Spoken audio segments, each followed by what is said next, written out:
The sound hit first engines growling where silence should be. I opened my curtains and there they were, men in orange vests paving over my empty lot like they owned it. The HOA president stood on the curb, clipboard in hand, smiling. "Community project," she said, as asphalt covered my survey pin. I filmed every inch. Filed. 0713. Lot 17. Encroachment notice. Neighbors peeked from their doors, pretending not to see. The smell of diesel mixed with the sting of disbelief. I didn't yell. I just pressed record and thought, if they want a parking lot, they can build me the evidence. That's when I decided to let them finish. The sound reached me before the daylight did metal-grinding engines in low gear, a rhythm that didn't belong to morning. 6:41 a.m., and the asphalt rollers rumbled beyond the fence line. My coffee mug trembled on the porch rail. The ripples on its surface matched the hum under my feet. Mist hung over Lot 17, the empty piece of ground I'd mowed since '89. Dew covered every weed like frost. And there, half buried in the dirt, my survey pin caught a thin glint of sunrise, small rusted, but alive. It looked like a warning. I slipped on my work jacket and walked down the drive. The closer I got, the more I saw county trucksmen in reflective vests and a yellow roller easing toward the ditch line. Behind them, Mildred Bishop, president of our HOA, stood with her clipboard pressed to her chest. "Morning," I said, steady. "What's all this?" She didn't look up. "Community improvement project. Parking extension for the clubhouse. You mean on my lot?" Her tone barely moved. "Unused parcel, reclaimed for the neighborhood." The foreman, younger. Nervous, cleared his throat. "Ma'am, this address wasn't it listed private?" Mildred's eyes sharpened. "Board voted last quarter. Proceed." The first load of gravel fell rattling like coins on metal. My pulse spiked once, but I locked it down. This wasn't about shouting. "Do you have a permit?" I asked. The foreman looked between us. Mildred smiled, thin and practiced. "Paperwork's pending. Don't worry yourself. Pending doesn't mean legal." She pivoted toward her crew. "He's been warned before about that lot." Warned. That word sat heavy. It made me feel smaller than the land itself. I wasn't angry yet, just cold. I pulled my phone thumb, trembling slightly, and started filming. "Filed 0713, I said into the mic. Lot 17. Encroachment notice." The timestamp blinked red in the corner of the screen. The roller's engine droned behind her, steady, confident. A neighbor's window creaked open. Earl from across the street leaned on his porch rail, bathrobe fluttering. Mrs. Klein paused her dog walk mid-step. No one spoke. I crouched near the boundary and brushed dew off the pin. The metal was warm from the ground. My fingers left streaks of mud on it, my proof, my history. "That pin says you're trespassing," I told her. Mildred raised a brow. "You're mistaken. The board owns this easement. Then show me the deed." She flipped through a folder, deliberate, knowing she didn't have it. "You can either stop or put that on record," I said. Her lips tightened. "You record everything, don't you? Only what belongs to me." Behind us, the roller moved closer, its beacons flashing amber. The hum pressed against my ribs like a slow heartbeat. The foreman looked uneasy. "Ma'am, maybe we should—" "No," she cut him off. "Finish grading. He can call whoever he wants." The next drop of gravel hit my property line. I raised the phone higher. "You heard her," I said, my voice flat. "Continuing without permit documented." Mildred's face twitched something between victory and irritation. The smell of diesel mixed with morning dew. The sound was relentless, filling every corner of the air. I bent down, once more brushed my thumb across the survey pin and felt the rough edges bite my skin. "Touch that lot," I said quietly, "but clear you by the deed." Silence folded the space between us. Even the roller paused a beat, engine sighing. Then Mildred adjusted her clipboard, turned half toward me, and smiled, small, dismissive final. The amber light from the roller reflected in her glasses. The engine roared again.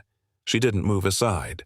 The crew went back to work, pouring gravel like they were sealing a deal. A tow beacon flickered across her face, and for a second the mist looked like smoke. Neighbors stayed still, watching, pretending not to. The smell of fresh asphalt reached my porch before I turned away. They weren't paving a driveway. They were paving my silence into asphalt. The first envelope arrived 2 days after the rollers left. It was cream-colored, thick-stamped River Raven HOA. Violation 41207. The seal shimmered under kitchen light like something official, but the font looked cheap and amateur kind of power. I slid it open with the back of my pocket knife steam from the diner coffee curling beside the stack of unpaid bills. The letter began with Notice of Violation. Failure to maintain community standards. Community standards, I muttered. They mean grass height or my existence. Outside the mailbox, flags still stood raised red and defiant like a signal I never meant to send. I read the letter twice. It accused me of unauthorized obstruction and visual blight. Blight. That was new. Earl I called through the screen door. Across the street, Earl, still in his work coveralls, looked up from his truck. They start on you just me. So far, what's it say? Something about tall 1207, whatever that is. He shook his head. Mildred's code for anything she doesn't like. I laughed, short and tired. Guess I'm the experiment. I pinned the notice on the fridge beside last month's tax receipt, proof that I still owned what I slept beside. By the next week, there were 3 more letters. Each one heavier, more decorated, with embossed seals. Letter 2. Failure to remedy. Previous violation. Letter 3. Special assessment pending. Letter 4. Lien intent notification. All from the same return address, all unsigned, just. River Raven, HOA, Compliance Deputy. I spread them out like poker cards across the table. Coffee stains and fingerprints covered half the fine print. The worst part wasn't the accusations, it was the confidence. Each envelope assumed guilt, never questioned authority. At the bottom of letter 4, I found the line, Bylaw 1207, amended by board vote, March 2019. Something felt off. I grabbed the binder of HOA rules from my drawer. I'd kept it since 2003, still had the blue tab on maintenance and property use. In the margin, Part 112-07 was there, but not the way they wrote it. No amendment. No March 2019. I checked my own notes. The last official meeting had been January quorum unfulfilled. I underlined the date, circled it twice, then wrote on a sticky note, amended without quorum equals invalid. That's when I heard the mail slot thunk again. Another envelope slid onto the floor. This one bore a new stamp, received 0317. The time looked official, like evidence pretending to be truth. I opened it and read, Failure to comply will result in property reassignment per Part 12-07 CE. Property reassignment like a parking ticket that eats your house. That night I wrote my own letter. No anger, just precision. I attached scanned deeds, dated tax slips, and photos of that rusted survey pin. I quoted their own bylaws back at them. Amendment requires 2/3 quorum, no record provided. Then at the bottom I stamped it with my old mechanic shop stamper. Received 0317. Response filed.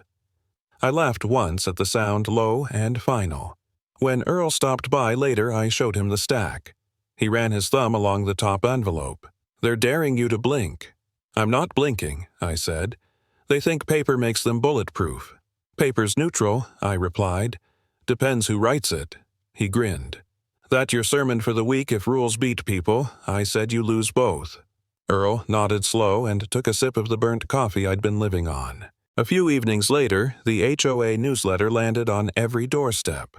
Same seal, same tone, but this one had a picture, a rendering of a parking lot where my trees used to stand. Across the headline in bold, Community Lot Improvement Project Approved. The neighbors started whispering again. The same people who waved from their driveways now avoided my eyes. I stood at the mailbox, envelope in hand, feeling the weight of it all. The flag gleamed under the porch light, small red and still raised, waiting for me to decide whether to pull it down or leave it there, a warning to whoever mailed the next one. The diner's neon sign buzzed faintly across the wet street as I stepped into Brody's garage. The light pulsed against rain-slick metal flashing red and blue across his tools. Inside, the air was heavy with oil graphite dust, and the steady hiss of a coffee pot left too long on the burner. Brody's old sheriff's badge sat on the workbench beside my survey map, dulled, but still official in its own quiet way. He looked up from his stool. Sleeves rolled carpenter's pencil behind one ear and nodded toward the stack of papers in my hand. "You brought everything?" he asked. "Letters, plats, deed, and a video," I said. "You'll like the part where Mildred pretends the board existed." He grunted a small sound that counted as laughter.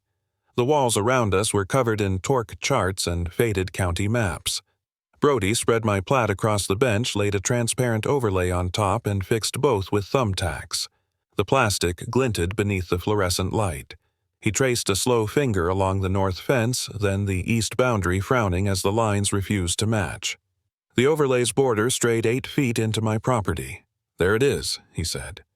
"They're off," I asked. "They're wrong," he corrected, tapping the ruler against the steel edge. "Wrong is better than off." The rain softened outside. Brody leaned over the map, eyes narrowing the same focus I'd seen in him when he was sheriff. He wrote something quick on a pad and tore out the sheet. "Received 0317, he said aloud. "Call note, Collins overlay misaligned 8 feet, R12, 07 disputed." He handed it to me like it was a badge of its own. "Paper makes memory honest. Keep it." I nodded, scanning the red timestamp he'd circled twice. "So how do I stop them?" "You don't," he said. Voice calm as a nail being driven straight. "Not yet. You want me to let them keep building?" "Let them finish it. Let them pour the whole lot. The more they touch, the more they owe." "That sounds like surrender." He shook his head. "It's bait. You already filmed them entering without a permit. You have the letters, the dates, the bylaw gap. Let the concrete become your affidavit." He took out a small level and set it on the bench. A red line cut through the map, sharp as a judge's gavel. "See that," he said. 8 feet of arrogance. We'll mark it with chalk tonight. You'll film them crossing it tomorrow." I leaned closer. "They'll claim consent. Doesn't matter. We'll prove 3 things. Title clean to you, amendment invalid, entry unauthorized. They'll lose any one of those and the rest collapse." He stacked my HOA letters, squaring the edges. "They like paper. We'll bring paper." He flipped his sheriff's badge, once metal glinting in the neon, then tucked it into his shirt pocket. "You know why this works?" he asked.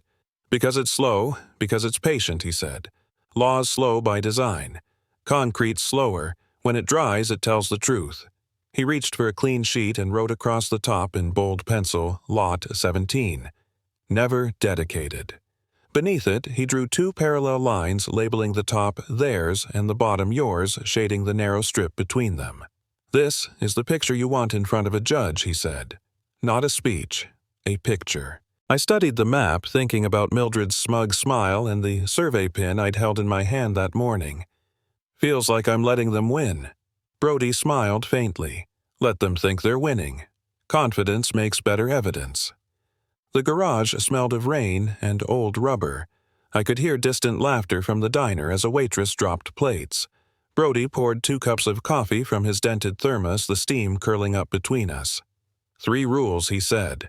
No touching, no yelling, no clever talk until court. You film, you file, and you wait. I repeated it back to him. He nodded, satisfied. "Good. Now, tonight, we mark the real boundary. Tomorrow, you let her cross it." The hum of the fluorescent light deepened, vibrating in the metal shelves. My pulse slowed to match it. "Brody," I asked quietly, "why help me?" He looked up, weary eyes behind scratched lenses. "Because I live here too, and because people like Mildred think a clipboard is a badge." He capped his pen and began packing the overlays into a folder, labeling it Exhibit P1. Then he looked at me and said, "Make her cross the line, Nate. That's how you win." I folded the deed, tucked his call note beside it, and slipped both into my jacket. The rain outside had stopped. The neon buzzed one last time, then steadied into silence. "Court won't move till concrete dries," Brody said. I didn't answer. The coffee was cold. The plan was hot, and for the first time since the rollers came, I felt something like control. Chains clattered against steel at first light, a dry jangle under gull-gray sky. Sun flashed along fresh rebar-thin rods laid out like ribs. The smell of wet asphalt rolled through the maple trees and into my kitchen heavy as tar and hot coffee. I set the mug beside the keyboard and opened my camera feed's garage driveway street and hit record on all of them. Dawn log 0631, I said into the mic. Lot 17. Crew present. No permit posted. Outside, the foreman's radio crackled. A roller coughed. 2 men dragged chalk lines and snapped them white dust floating in the new light. The chalk missed my true boundary by 8 feet. Brody's red wax dot burned in my mind even if the morning swallowed it. I stepped to the porch but didn't cross the rail. Morning, I called. Permit on site. The foreman didn't meet my eyes. It's in the system. Then post it.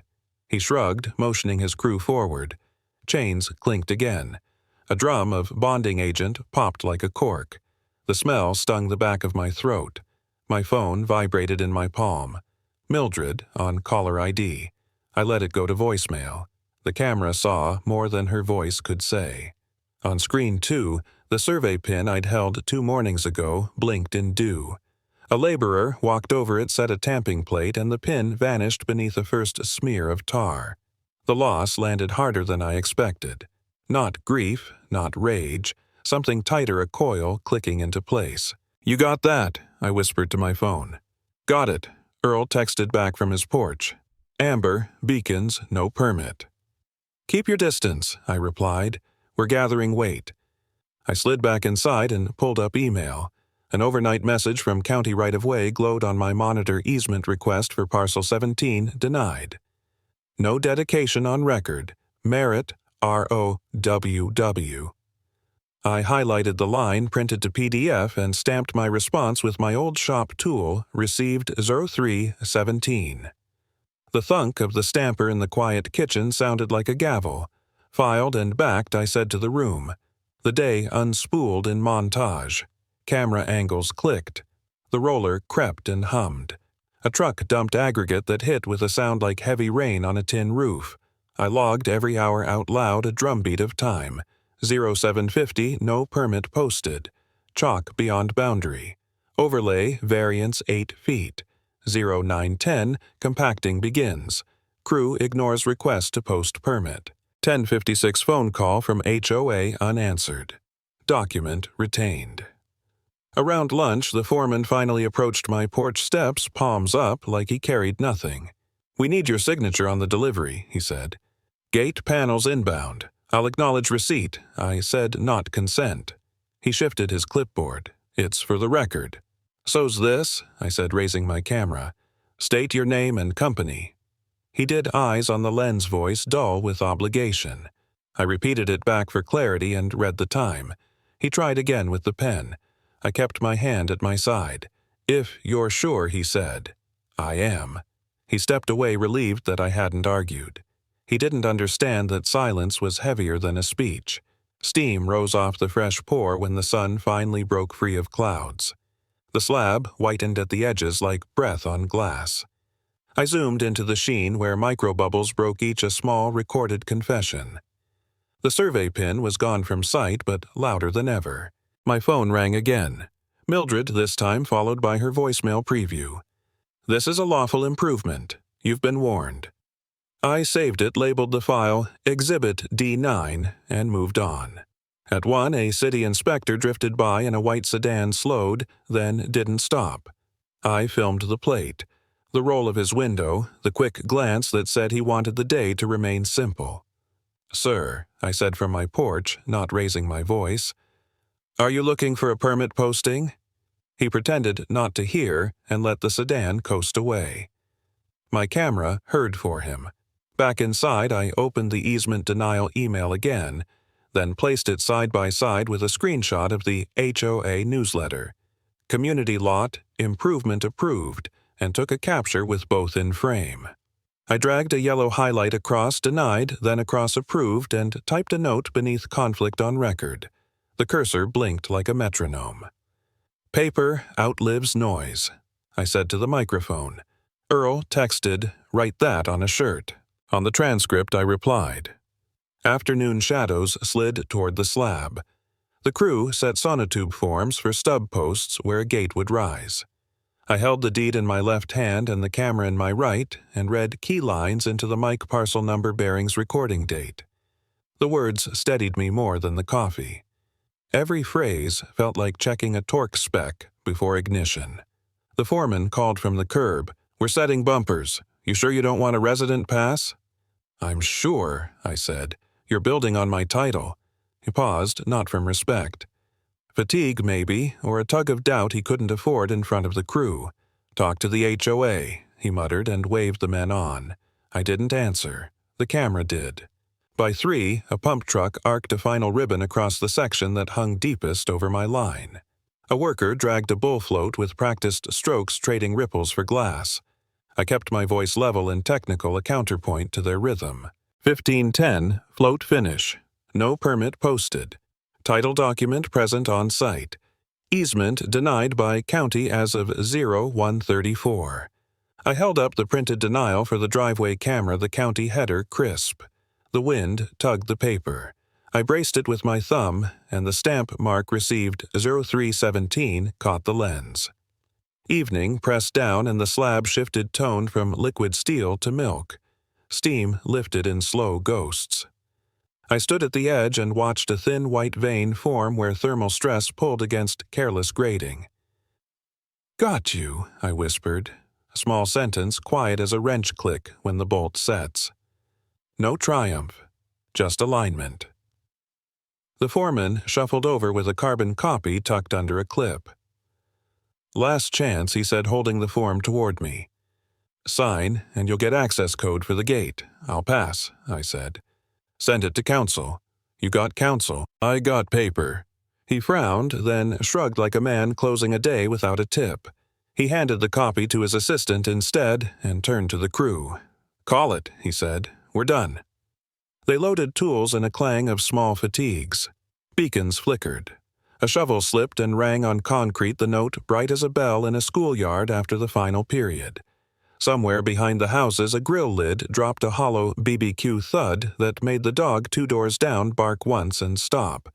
I took one last pass with the camera from the street curb bumper strip chalk line, the sonotube posts, where a gate dreamed of existing, and closed the app. The slab breathed.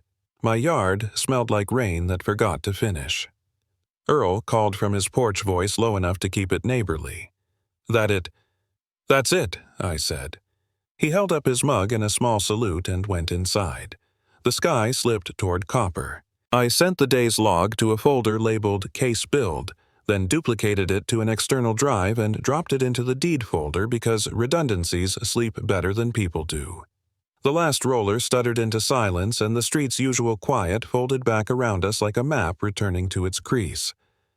I looked at the hard white skin forming on their victory and said it for the record so I wouldn't forget how simple the line sounded when the evidence weighed enough to hold itself up. Poor's done. So's their case. The hearing room smelled of paper and old varnish. A faint hum came from the projector as it warmed the fan, cycling like a distant heartbeat. Brody sat beside me, hands folded over his notebook, while Clerk Davis adjusted the mic stand with the precision of a man who lived by procedure. Mildred stood 2 rows ahead, whispering to her attorney, her confidence neat and ironed. The judge entered without flourish, coat slung over his arm. The crowd hushed, the hum grew louder, and the county seal on the wall seemed to tilt in the fluorescent light. Case 17-204, Davis called. Collins versus River Raven, HOA.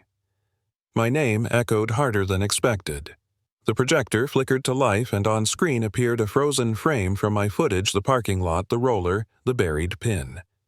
I cleared my throat. Exhibit A. I said, sliding the USB drive forward. Brody nodded. "Play it," the judge said.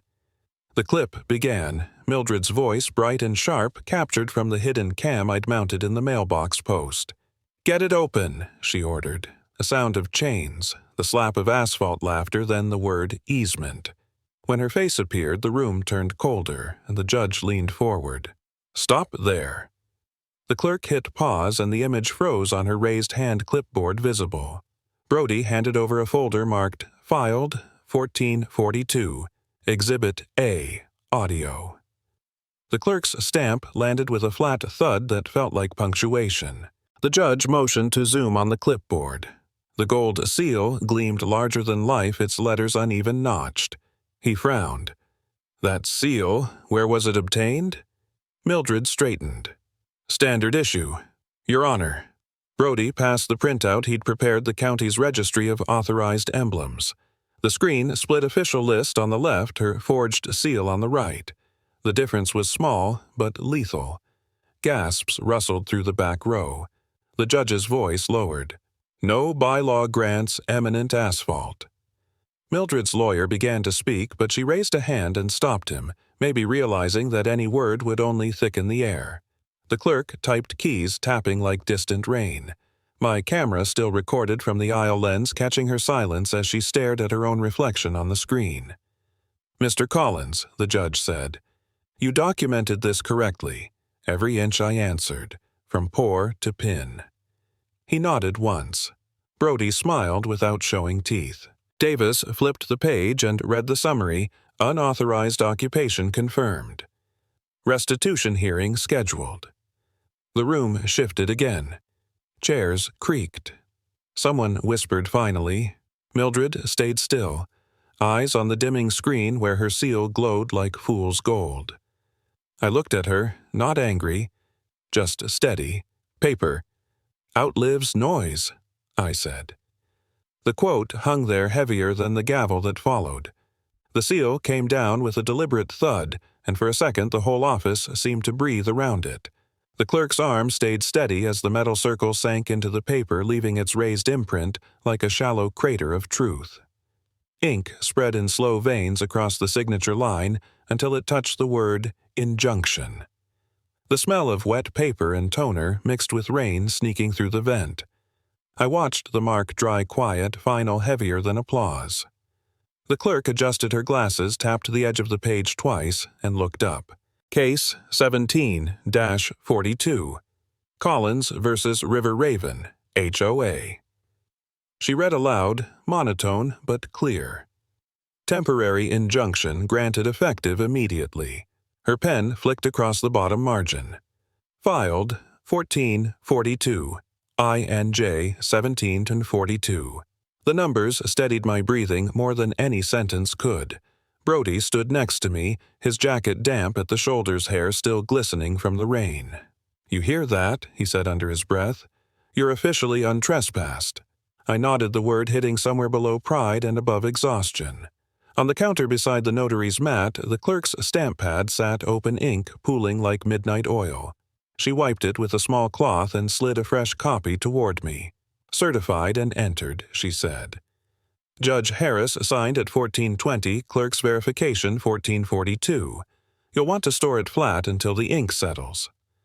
I slipped the document into a manila envelope already labeled in Brody's neat handwriting. Lot 17. Deed and Injunction. My thumb brushed the fresh ridge of the seal through the paper. It was warm. Brody reached into his coat pocket and laid a set of keys on the desk, 3 of them dull brass on an old ring. These are yours, he said, voice low enough to sound private in a public place. They never had them. They just acted like they did. The sound of the metal on wood was barely audible, yet it landed like punctuation on the moment. The deputy notary, a woman maybe in her 30s raincoat draped over her chair, checked the copies and added her initials beside the clerk's. You'll receive digital confirmation by end of day, she said. This one's official as of the seal. So it's over, I asked. For now, Brody said, until she tries to rewrite the bylaws again. The notary smiled faintly, pretending not to listen. Behind her, the printer churned another form, its rhythmic word chunk echoing off the tile. Somewhere down the hall, a door clicked open and shut. The courthouse never stopped humming constant paperwork, breathing in fluorescent light. A recorder sat blinking red on the counter, the kind local reporters used for hearings. That one's still on, I said, nodding at it. Good, Brody replied. Let history do the talking. I looked at the stamp again. INJ 17-42. The shape of it seemed smaller than the fight behind it.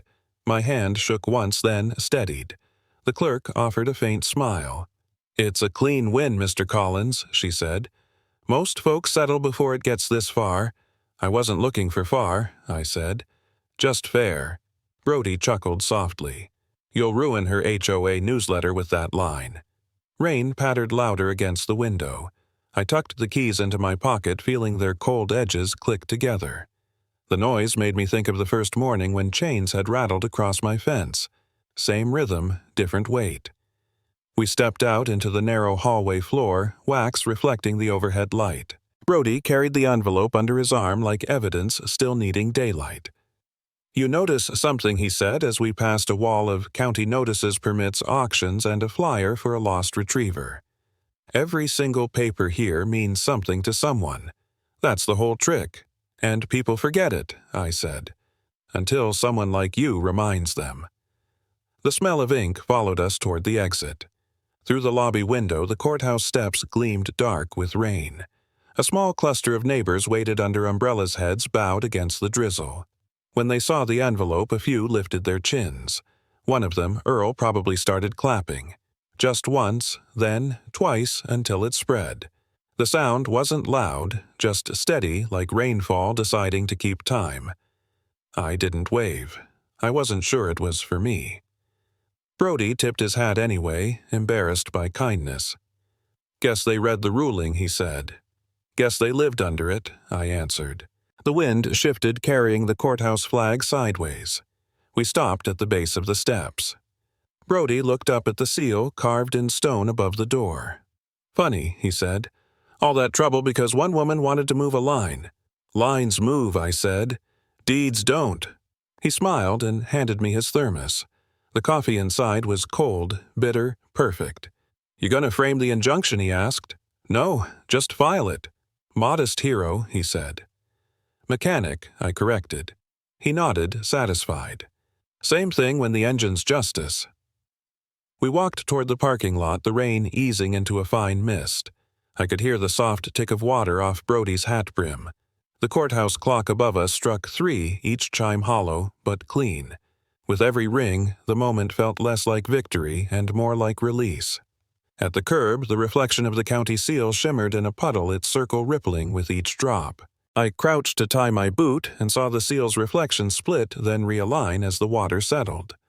Brody weighted keys in his hand. "You sure you're ready for what comes next?" he asked. "The community meeting. The public part's always messier." "That's fine," I said. "Messy's still legal." We reached the truck. I slid the envelope onto the passenger seat, careful not to crease the seal. Brody shut the door behind me, the click sharp in the rain. Through the windshield, the courthouse glowed a dull amber, its windows reflecting the parking lot that had started this whole thing. I thought of the survey pin still buried under 8 feet of arrogance and smiled not at vengeance but at closure written in blue ink. Brody leaned down to the open window. "You did it the right way," he said. "No noise, no fists, just paper. Paper outlived the noise," I said. He tipped his hat again. "That's the line they'll quote."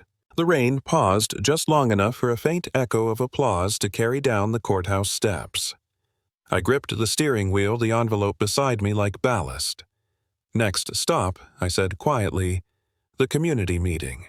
The folding chairs screeched against the polished floor like brakes on wet asphalt. Someone muttered about the sound system. Then the mic popped a short static crack that pulled every head toward the dais. 8 p.m., HOA Hall, fluorescent lights flickering over a wall of framed bylaws. The smell of coffee gone bitter, and the faint musk of raincoats filled the room. I took a seat in the third row next to Earl, who nodded once but didn't speak. At the back wall stood Brody, arms crossed, hat low, watching everything with that quiet share of stillness he never lost. At the front, Mildred shuffled papers. Her hand trembled, but her voice didn't. "Meeting of the River Raven Homeowners Association is hereby called to order," she said, banging the gavel once. Agenda Item 1. Property Restoration Updates. A few murmurs rolled through the rows. No one missed what that meant. The projector flickered to life behind her, throwing pale blue light onto the damp ceiling tiles. County Prosecutor Davies stepped forward, silver hair and county badge gleaming in the projector glow.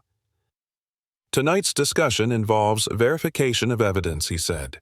"The court has issued injunction INJ 17-42, but this board requested clarity. You'll have it." His voice carried the ease of someone used to hard rooms. He nodded toward the technician.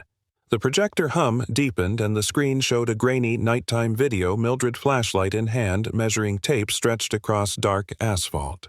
The room gasped as her voice crackled from the speakers. "Get it open. No one checks at night." The audio timestamp glowed in red, 0317. My camera angle, my mailbox view. Every sound was crisp, the tape measure retracting the shuffle of gravel, her clipped whisper to the foreman. "That's her voice," Earl said beside me. "Every decibel," I replied. Davies let the clip run another few seconds, then stopped it. "This recording," he said, "was authenticated by county IT matched to the HOA's own equipment log. Ms. Bishop, you were not authorized to alter boundary markers or conduct construction activity outside daylight hours. Do you dispute this footage?" Mildred adjusted her glasses, fingers shaking. "I was ensuring safety," she said. There was confusion about the survey lines. Brody's voice came from the back, calm but unmissable. "You made the confusion." Heads turned. He didn't move closer, didn't raise his tone. Just said it and let the silence stretch. The mic popped again as if agreeing. Davies nodded. "We'll mark that as her statement." He clicked his remote and a still frame froze on Mildred's hand holding the forged gold seal. This same seal was submitted under HOA authorization. The county records office confirms no such emboss exists. The screen zoomed in every fake ridge of the forged seal, bright under magnification. Someone whispered, "She printed it at home." The whisper spread like static. Mildred turned toward me, eyes sharp but tired. "You filmed me," she said. "You gave me the reason I answered." Davies cleared his throat. "The board has requested an internal resolution. By statute, removal requires a 2/3 majority of present members. Tonight, that vote will occur. The clerk distributed slips of paper, blue for retain, white for remove. The sound of pens scratching filled the hall. I watched hands hover, hesitate. Commit. Across the room, a teenager folded chairs back against the wall, leaving the aisle clear like a path to an ending. Davies collected the ballots into a cardboard box labeled petty cash. Brody smirked at the irony. The prosecutor counted out loud, 27 present, 18 required for removal. The numbers stacked. Blue faded beneath white. Each fold and drop of paper echoed like a nail in a crate. Finally, he lifted his head. "By a vote of 25-2, Ms. Bishop is hereby removed from office." A breath rolled through the room, half relief, half disbelief. Mildred froze, then looked toward the table where the resignation forms waited. For a moment she didn't move. The only sound was the projector fan still spinning, throwing light across the wet floor. Brody stepped forward slow but sure, stopping just behind the last row. "You held the line," he said quietly. "All did," I replied. He nodded, expression unreadable, and touched the brim of his hat like a salute. Mildred finally reached for the form, her pen trembling as she wrote her name. The microphone picked up every stroke of ink. She signed, paused, and set the pen down. Then she stood, eyes darting around the room, searching for sympathy and finding none. Davies took the page, checked it once, and nodded to the clerk. Resignation accepted. Someone began to clap, one pair of hands hesitant. Then another joined, then half the room. Mildred's face hardened. She lifted the gavel one last time as if to call order, but no one quieted. She slammed it down anyway. The mic popped, feedback shrieked, and the form slipped from her grasp, fluttering off the edge of the table to the floor. The room fell silent. The paper lay there face up, signature bleeding slightly from damp fingers. The projector light caught it bright, unforgiving, permanent. Brody walked forward, stopped at my shoulder, and said, "Funny thing about lines. You don't always see them till someone crosses one." "She crossed more than one," I said. and you never moved yours. For the first time in months, I felt something inside uncoil. The storm had broken not with thunder, but with paper again. Davies closed his folder and unplugged the projector. "Meeting adjourned," he said. "Justice noted for record." Brody turned toward the door, shoulders straight. Outside, the rain had stopped. Through the hall's glass front, the asphalt lot gleamed under the streetlights, smooth wet and undeniably mine again. Mildred gathered her purse, leaving the form where it fell. The clerk bent to retrieve it, placed it on the table, and pressed a seal over the corner, an official mark swallowing her name. The stamp's dull thunk echoed one last time. Earl exhaled beside me. "Guess she won't run again." "She already did," I said.